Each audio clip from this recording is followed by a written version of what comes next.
নমস্কার দর্শক বন্ধু, ধর্মস্থার চ্যানেলের পক্ষ থেকে আপনাদের সবাইকে স্বাগত। আশা করি আপনারা প্রত্যেকে ভালো আছেন, সুস্থ আছেন। আমি আজ যে বিষয়টি নিয়ে আলোচনা করব, বিষয়টি হচ্ছে বলি বিষয় নিয়ে। বলি অর্থটা কি? বলি অর্থটা হচ্ছে ষড়রিপুকে বলি দেওয়া। আমাদের যে ষড়রিপু আছে, 6টা রিপু আছে, সেটাকে বলি দেওয়া এক কথায়। আবার আরেক ক্ষেত্রে বলি মানে আহার। বলি মানে আহার। দেখবেন অনেক সময় আমরা যেটা করি সেটা হচ্ছে কাক বলি, শ্রাদ্ধাদি কাজে কাকের উদ্দেশ্যে যে বলি অর্থাৎ আহার দেওয়া হয়, সেই অর্থে বলি মানে আহার। আরেক বলি অর্থে হচ্ছে ষড়রিপুকে বলি। এখন বলির প্রথা উঠে গেছে বললেই চলে, ভুল হবে না কোনো কথা। যে সংখ্যায় অর্থাৎ যে সংখ্যক পূজা মণ্ডপে, সে বাড়ির হোক আর বারোয়ারি হোক, বলির ব্যবস্থা আছে, সেটা খুবই সামান্য। কারণ বহু জায়গায় বলি এখন বন্ধ হয়ে গেছে। তার পরিবর্তে কি করতে হয়? কুষ্মাণ্ড বলি, চালকুমড়ো বলি, ইক্ষু বলি, কদলী বলি, শশা বলি ইত্যাদি বলি দেওয়া হয়। যেহেতু এটা মহাপুজো, এটা চতুষ্কর্মময়ী পুজো, তাই চতুষ্কর্মের মধ্যে একটা কর্ম হচ্ছে বলি। স্নপন, পূজন, বলিদান এবং হোম, এই 4টি কর্ম এই পূজাতে রয়েছে বলেই একে বলা হয় চতুষ্কর্মময়ী পুজো। তা বলিটা আমি ছাগ বলি দিলাম না, আমি কোনো প্রাণী হত্যাই করলামই না, কিন্তু তার পরিবর্তে আমি ইক্ষু বলি দিলাম, শশা বলি দিলাম, কদলী বলি দিলাম ইত্যাদি, বা কুষ্মাণ্ড বলি দিলাম ইত্যাদি বলি দিলাম। এ হচ্ছে বলিদানের অর্থ বললাম। বলি শব্দের আগেই বলেছি অনেক অর্থ হয়। পূজা সামগ্রী, খাদ্য, উপহার ইত্যাদি হয়। কিন্তু এখানে বলি অর্থে এখানে উপহার বোঝানো হয়েছে। এই জায়গায় যেখানে যেরকম ব্যাপার, পশু বলি যেমন হয়, ফল বলিও হয়।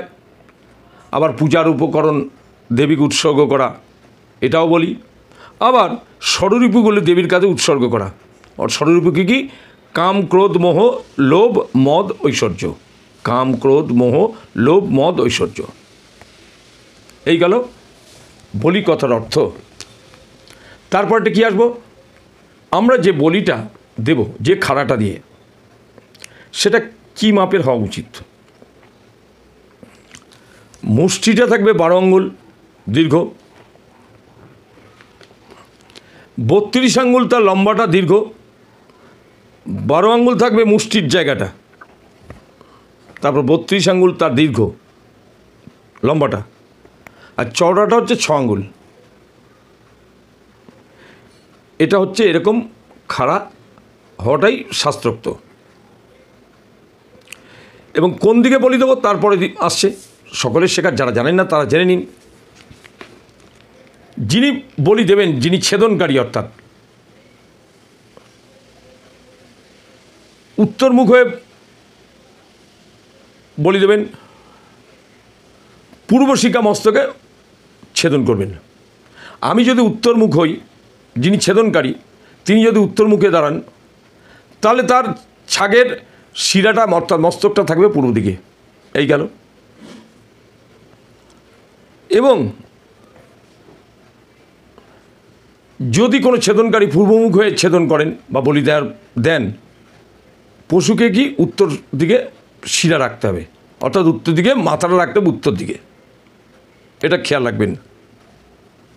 এই হলো তাহলে বলিদানের দিক, সেটা বলে দিলাম। আরেকটা হচ্ছে বলি যদি বিঘ্ন হয় তাহলে আমাদের কি করা উচিত, শাস্ত্র কি বলছে জেনে নিই। এক আঘাতে পশু ছেদ না হলে অমঙ্গল হয়, এটা আমরা সকলেই জানি। সেই অমঙ্গল শান্তির জন্য কি করতে হয় আমাদের, সেটাও জেনে রাখুন। সহস্র সংখ্যক দুর্গার বীজ মন্ত্র অর্থাৎ 1000 বার বীজ মন্ত্র জপ করতে হয়, দুর্গা বীজ। এটা দুর্গা পূজা বলে তাই দুর্গা বীজের কথাই বললাম। সেই পশুর মাংস দ্বারা 1000 হোম করতে হয় এবং 5 রতি পরিমাণ সোনা দক্ষিণা দিতে হয়। 5 রতি পরিমাণ সোনা দক্ষিণা দিতে হয়, দক্ষিণা হিসাবে। এবং সেই পশুর রোধী, অর্থাৎ যে পশু বলি দিতে গিয়ে বিঘ্ন হয়েছে, সেই পশুর রুধির কখনো দুর্গাকে দেওয়া যাবে না।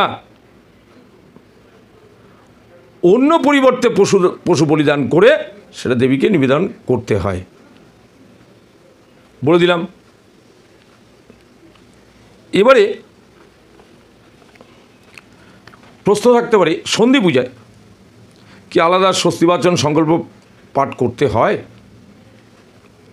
সন্ধি পূজা পৃথক আলাদা গেলে স্বস্তিবাচন বা সংকল্প করার দরকার নেই। কিছু কিছু বইতে আপনি পাবেনও, আমিও পেয়েছি। কিন্তু রঘুনন্দন, যাকে বাংলায় মান্যতা দেয় রঘুনন্দন ভট্টাচার্য মহাশয়, দুর্গাপূজা দত্তে তিনি স্বস্তিবাচন সংকল্প দক্ষিণান্তর নির্দেশ তিনি দেননি কোথাও। এবার আসবো সন্ধি পূজা। আমরা সন্ধি পূজা কোন দেবীর পুজো করি? এক এক শাস্ত্রে, এক এক বইতে এক একটা কথা বলেছে, আমরা সেটা সকলেই জানি।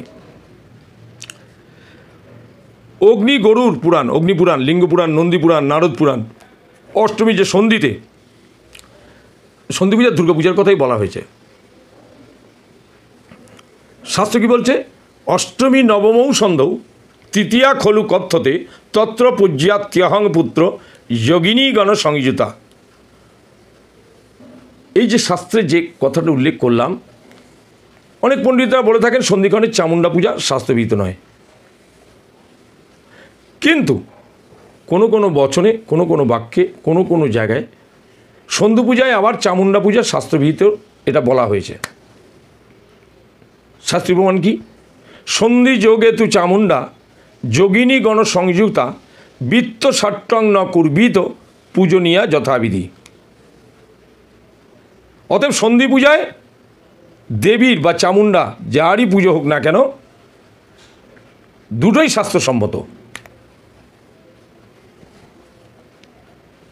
দেবী মহামায়ার ললাট থেকে চামুণ্ডা আবির্ভূত হয়েছেন এবং চণ্ডমুণ্ড দুটি অসুরকে বধ করেছেন বলেই তার নাম হয়েছে চামুণ্ডা। এই সন্ধিক্ষণেই চণ্ডমুণ্ড বধ হয়েছিল, তাই দেবীর সেই সময় চামুণ্ডা পূজা করতে হয়। কিছু কিছু শাস্ত্রে সেটা গাইডলাইন দেওয়া হয়েছে, আবার কিছু কিছু শাস্ত্রে আবার দুর্গাপূজার কথা বলা হয়েছে। যাই হোক দর্শক বন্ধু, আজকের এই আলোচনাটা যদি আপনাদের ভালো লেগে থাকে তাহলে মনে করে চ্যানেলটি সাবস্ক্রাইব করবেন, অনেকে শেয়ার করবেন, লাইক দেবেন, সুন্দর মতামত দেবেন। আপনার সঙ্গে থাকুন। আমি চেষ্টা করছি নিত্য নতুন ভিডিও আপনাদের সামনে আনার। আরেকটি কথা বলে দিই, যে সমস্ত ব্যক্তিরা, সে ব্রাহ্মণ হতে পারেন বা অব্রাহ্মণ, বিভিন্ন যজমান হতে পারেন, যারা বিভিন্ন কাজের জন্য সঠিক পুরোহিত পান না, সেটা পুষ্কর দোষান্তি হতে পারে, বাস্তুজাগ হতে পারে, কালসর্পযোগ হতে পারে, মাঙ্গলিক ক্রিয়াবিধান হতে পারে, তো যে কোনো কাজই বলুন না কেন, বিবাহ হতে পারে, অন্নপ্রাশন উপায়ন হতে পারে, যারা সঠিক সময়ে সঠিক জায়গায় উপযুক্ত পুরোহিত পান না, বা এমন কেউ ব্যক্তি আছেন যারা সঠিক পুরোহিতের সন্ধান নেই তার কাছে, বা এমন অনেকেই আছেন যে যার বাড়িতে লোকজনের অভাব, তারা পুজোর জিনিসপত্র, অত জিনিসপত্র সেটা জোগাড় কীভাবে করবেন, সেক্ষেত্রেও ঠাকুরমশাইয়ের সঙ্গে আপনারা আলোচনা করে নিতে পারেন। আপনাদের যদি কোনো রকম অসুবিধা হয় বা কাজের পুরোহিত না পেয়ে থাকেন, তাহলে স্ক্রিনে দেওয়া এই নম্বরে ফোন করতে পারেন। আমরা বিভিন্ন জায়গায় গিয়ে থাকি, আমরা দূরে, অনেক অনেক দূরে পর্যন্ত যাই এবং সেখানে গিয়ে কাজ করে আসি। আপনি অনায়াসে আমাকে ফোন করতে পারেন। আজ তাহলে এখানে শেষ করছি। নমস্কার, ভালো থাকবেন, ভালো থাকবেন।